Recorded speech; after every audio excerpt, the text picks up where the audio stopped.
जय हिंद दोस्तों। अगर आप चैनल पे नए हैं तो चैनल को सब्सक्राइब करें और वीडियो को लाइक करें और शेयर करना ना भूलें। आज हम बात करेंगे यूपी टेट ईवीएस जो 13 नवंबर को हुआ है 2011 में, सबसे पहला यूपी टेट। आज तक का आपका जो सबसे पहला यूपी टेट हुआ था उसके बारे में हम यहाँ पे आपसे चर्चा करेंगे। और किस चीज़ में? ईवीएस का है। हम प्रीवियस सीरीज में सबसे पहले ईवीएस पर चर्चा कर रहे थे, एनवायरमेंटल स्टडीज़, पर्यावरण शिक्षण पे। तो उसी के तहत आइए स्टार्ट करते हैं हम ईवीएस। पहला क्वेश्चन की ओर चलते हैं। पहला क्वेश्चन आपका क्या है कि लवण लवण जो जल का अवशोषण करता है कहलाता है। ऐसा लवण जो जल का अवशोषण करता है वह क्या कहलाता है आपका? हाइग्रोस्कोपिक लवण या एनहाइड्रस लवण या हाइड्रोफोबिक लवण या हाइड्रोफिलिक लवण। तो इस लवण की बात की जाए तो यह कौन सा है आपका? हाइड्रोस्कोपिक लवण। हाइड्रोस्कोपिक लवण यह क्या करता है? जल का अवशोषण कर लेता है।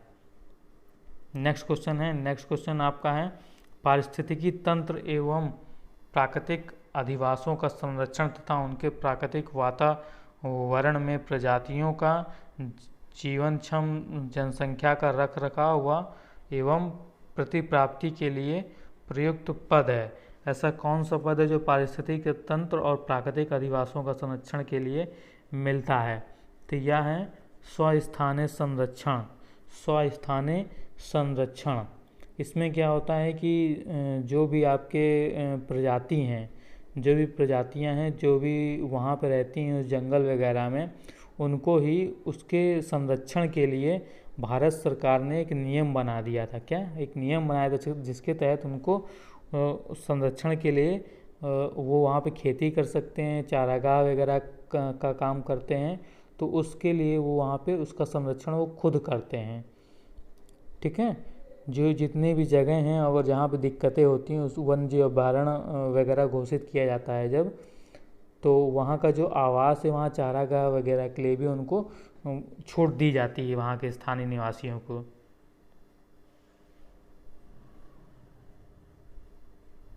नेक्स्ट क्वेश्चन है आपका सामुद्रिक कच्छपों को जीवंत जीवाश्म कहा जाता है क्योंकि वे 150 मिलियन वर्षों से अधिक समय से पृथ्वी में उपस्थित हैं। भारतीय उपमहाद्वीप के जल भागों में पाए जाने वाले 5 प्रजातियों के समुद्री कच्छप में सबसे अधिक संख्या किसकी है? इसमें से सबसे अधिक संख्या किसकी है? तो यह आपका आंसर है समुद्री कच्छप। भारतीय उपमहाद्वीपों के जलभागों में पाए जाने वाले 5 प्रजातियों के, इसका नाम है ऑलिव रिडले। ऑलिव रिडले क्या है? सी आंसर राइट है आपका, ऑलिव रिडले। नेक्स्ट क्वेश्चन है कि विश्व ऊष्मायन के लिए निम्नलिखित में से कौन एक कारक है? विश्व ऊष्मायन के लिए विश्व में सबसे ज़्यादा जो ग्लोबल वार्मिंग है, इसका आप समझिएगा जो आपका ग्लोबल वार्मिंग है,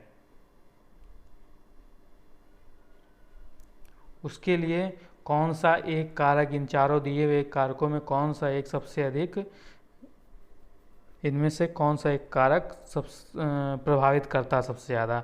वाहनों से निकलने वाली गैस की, पेड़ पौधे से निकलने वाली गैस, भट्टियों से निकलने वाली गर्म हवा या रसोई गैस से निकलने वाली गैस? तो इसका राइट आंसर सबको आपको मालूम क्या है? वाहनों से निकलने वाली गैस सबसे ज़्यादा ग्लोबल वार्मिंग के लिए इनमें से जिम्मेदार है। नेक्स्ट क्वेश्चन की ओर चलते हैं कि धातु में प्रस्तर किसे कहा जाता है? धातु में प्रस्तर किसे कहा जाता है? यह आपका विटामिन लिखा है, विटामिन होगा यहाँ पे बॉक्साइट अयस्क या मेटालाइट। तो इसका राइट आंसर है आपका अयस्क यानी लौ अयस्क। ये किसके लिए? धातु में प्रस्तर इसे कहा जाता है। नेक्स्ट क्वेश्चन है आपका, नेक्स्ट क्वेश्चन की ओर चलते हैं। नेक्स्ट क्वेश्चन क्या है कि पेड़ पौधे प्रदूषण को घटाते हैं क्योंकि वे अवशोषण करते हैं। किस चीज़ का वो अवशोषण करते हैं जिससे आपके प्रदूषण में कमी आती है? तो वह क्या है? CO2। सब जानते हैं, कार्बन डाइऑक्साइड। बी इसका राइट आंसर है। नेक्स्ट क्वेश्चन है भूकंप मापा जाता है। यह क्वेश्चन भी फिर बाद में बहुत रिपीट हुआ था, ये 2011 के पहली बार जब हुआ था, इसके अलावा भी यह रिपीट हुआ है। भूकंप मापा जाता है तो किससे मापा जाता है? इसमें पूछा गया, इसमें देखिए आपको दिया है बोफोर्ड पैमाने से, डेसिबल में या न्यूटन में या रिएक्टर पैमाने में। तो आपका राइट आंसर क्या है, रिएक्टर पैमाने में। लेकिन किस यंत्र से नापा जाता है, ये आगे चल के क्वेश्चन भी आया है, जो कि आपका है सिस्मोग्राफ।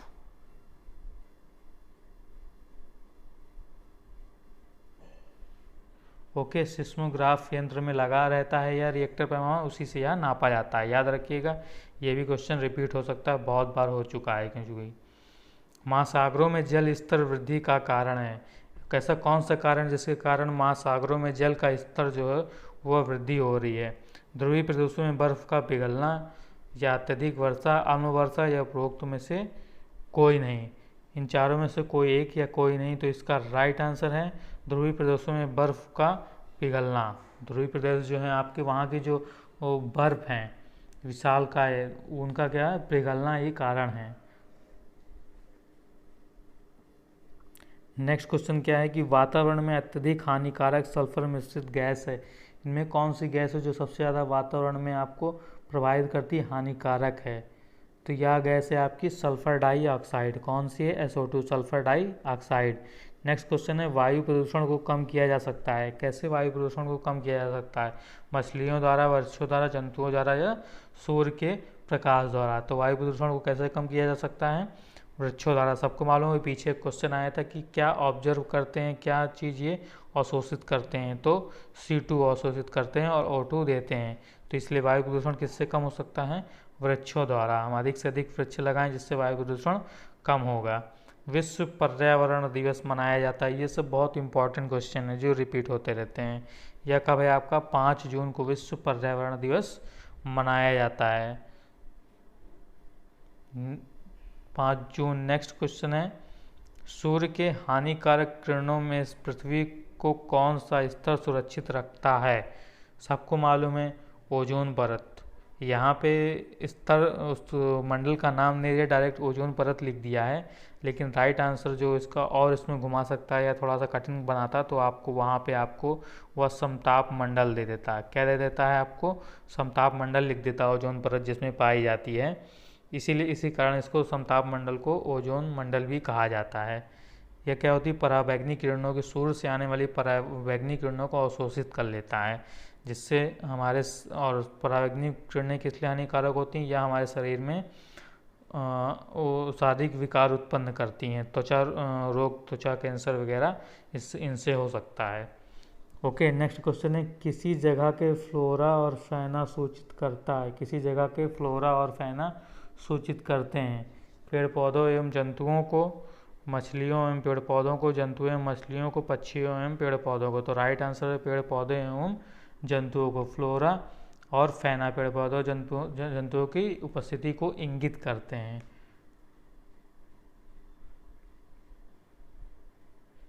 नेक्स्ट क्वेश्चन है इसका, पारिस्थितिकी तंत्र का उदाहरण है।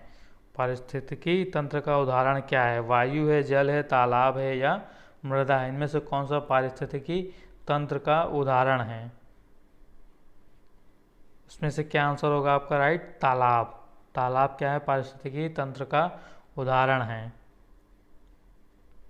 क्योंकि इसके आसपास जीव जंतु और पेड़ पौधों सबकी उपस्थिति होती है। तो यह क्या है आपका पारिस्थितिकी तंत्र, जहाँ पर लगभग सब पाया जाता है, जीव जंतु पेड़ पौधे सब पाए जाते हैं।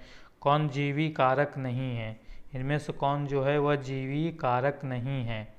इसका राइट आंसर है प्रस्तर। प्रस्तर क्या है, जीवी कारक नहीं, या एक अजैविक है, अजैविक कारक है। जबकि पेड़ पौधे हो गए, सूक्ष्म जीव हो गए, जंतु, ये क्या हैं, जीवी कारक हैं। नेक्स्ट क्वेश्चन है कि अधिकतर पेड़ पौधे पाए जाते हैं किस मंडल। देखिए मंडल बहुत इंपॉर्टेंट है, क्वेश्चन रिपीट किया, अधिकतर पेड़ पौधे पाए जाते हैं किस मंडल में पाए जाते हैं आपका। तो राइट आंसर स्थल मंडल। जाहिर सी बात है स्थल मंडल में सबसे ज़्यादा क्या है, पेड़ पौधे पाए जाते हैं यहाँ पे। नेक्स्ट क्वेश्चन है आपका, अन्य मृत जंतुओं पर निर्वाह करने वाले प्राणियों को कहते हैं। ऐसे कौन से प्राणी हैं जो मृत्युपजीवी हैं, इनका कहना मतलब मरे हुए जीव जंतुओं पर या अन्य जंतुओं पर इनका निर्वाह उन्हीं क्या अन्य मरे हुए जंतुओं पर ही या अपना भोजन बनाते हैं उनसे। तो यह कौन से, स्कैवेंजर। स्कैवेंजर मांसाहारी एवं शाकाहारी दोनों होते हैं, जो पर्यावरण में मृत जीवों तथा मृत पेड़ पौधों पर अपना जीवन निर्वाह करते हैं। इनमें से कौन कौन सा बहुत प्रसिद्ध है जो आपका पूछा जा सकता है? गिद्ध। इसके अलावा मक्खी वगैरह में तो आपका गिद्ध पूछा जा सकता है, याद रखिएगा। मरे हुए जीव जंतुओं पर ही जीवन व्यतीत करते हैं, उसी पे मतलब उसी को भोजन के रूप में भी लेते हैं। या सीएनजी छंद संक्षिप्त रूप है। सीएनजी आपने देखा हो गाड़ियों के पीछे सीएनजी लिखा होता है, तो यह क्या है? यह आपकी कंप्रेस्ड नेचुरल गैस का ही शॉर्ट फॉर्म है CNG, compressed natural gas CNG. इसमें अगर बात की जाए तो क्या क्या होता है? मीथेन होता है, ईथेन होता है और प्रोपेन होता है। मीथेन, ईथेन, प्रोपेन इसमें होता है। नेक्स्ट क्वेश्चन है आपका, निम्न में से कौन विश्व उष्मायन का कारण है?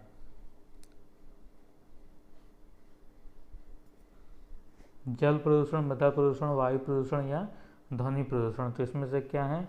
वायु प्रदूषण आपका क्या है? विश्व उष्मायन का यानी ग्लोबल वार्मिंग का सबसे ज़्यादा क्या है? कारण है। क्या है? ग्लोबल वार्मिंग का कारण वायु प्रदूषण। महासागर ने पृथ्वी पृष्ठ पर अधिकांश जगह को आवृत किया है, जो लगभग है,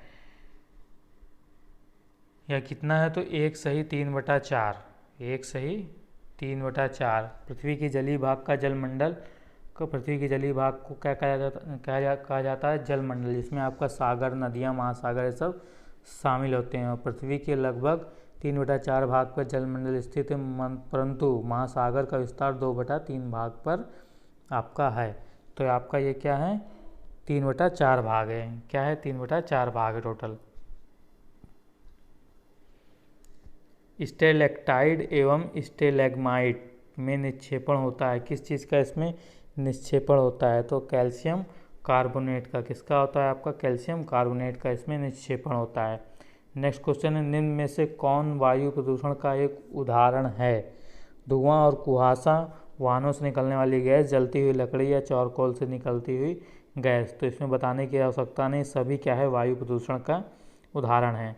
नेक्स्ट क्वेश्चन है, भारत तथा दूसरे देशों में प्रदूषण को रोकने के लिए बनाए गए नियम डैश का प्रयोग रोकता है?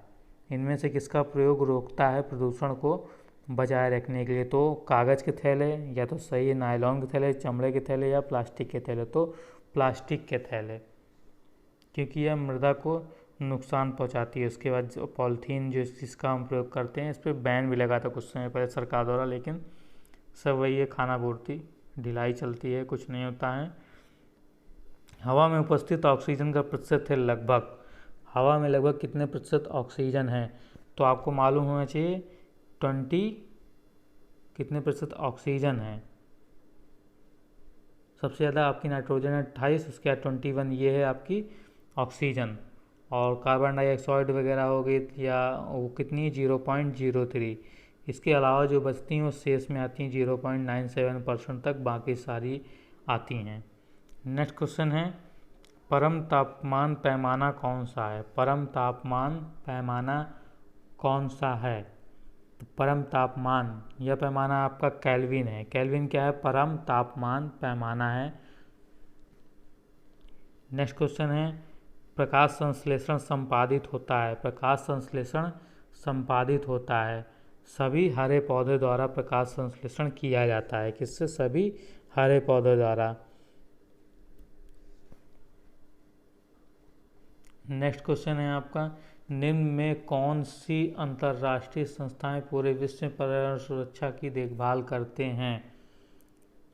तो आपकी बात की जाए तो WWF एवं पेटा या लुप्तप्राय जीवों एवं सामान्य जीव संरक्षण का कार्य करती हैं। कौन सी आपकी? WWF और पेटा, तो ये दोनों तो नहीं होंगी। दूसरी आपकी UN और WHO, UN और WHO, तो इसका राइट आंसर है UN, वर्ल्ड हेल्थ ऑर्गेनाइजेशन, यानी यह स्वास्थ्य के लिए होता है। WHO अंतर्राष्ट्रीय विश्व स्वास्थ्य संगठन है। तो आपका क्या बचा? UN, तो UN क्या है आंसर इसका। कीटनाशकों के अत्यधिक इस्तेमाल से होता है, कीटनाशक का अत्यधिक इस्तेमाल करेंगे तो क्या होगा? जाहिर बात वायु प्रदूषण होगा, ध्वनि प्रदूषण होगा, जल या ये सभी। तो क्या होगा इससे? जल प्रदूषण बहुत ज़्यादा इसकी वृद्धि हो जाएगी। कीटनाशक के अधिक प्रयोग करने से जल प्रदूषण बढ़ेगा। ध्वनि प्रदूषण मापा जाता है। मैंने आपको बताया था डीबी, डेसिबल में, तो किस में नापते हैं आप? डेसिबल में। डेसी नहीं लगा दीजिएगा, डेसिबल लगाइएगा, इसका राइट आंसर है। नेक्स्ट क्वेश्चन है आपका कि निम्न में से कौन पर्यावरण के लिए हानिकारक है? कागज हानिकारक है, धातु, कपड़ा या प्लास्टिक? तो ऊपर ही दिया था प्लास्टिक इसका राइट आंसर होगा, क्योंकि इसको नष्ट नहीं किया जा सकता है ना, और ना ही पुनर्चक्रण में इसका प्रयोग होता है, तो इसलिए प्लास्टिक सबसे ज़्यादा हानिकारक है पर्यावरण के लिए हमारे। नेक्स्ट क्वेश्चन है, तो दोस्तों अगर वीडियो अच्छा लगा हो तो वीडियो को लाइक करिए और शेयर करिए, और चैनल में अगर आप नए हैं तो सब्सक्राइब करिए। इसके बाद अब, या लास्ट था, इसके बाद अब आपकी CDP की सीरीज शुरू की जाएगी, जो कि बहुत ही डिटेल में भी हो सकती है, जिसका हम एक्सप्लेनेशन करेंगे और राइट आंसर बताएंगे, क्योंकि कई बुकों में आपको आंसर गलत भी मिलेंगे। तो दोस्तों जय हिंद।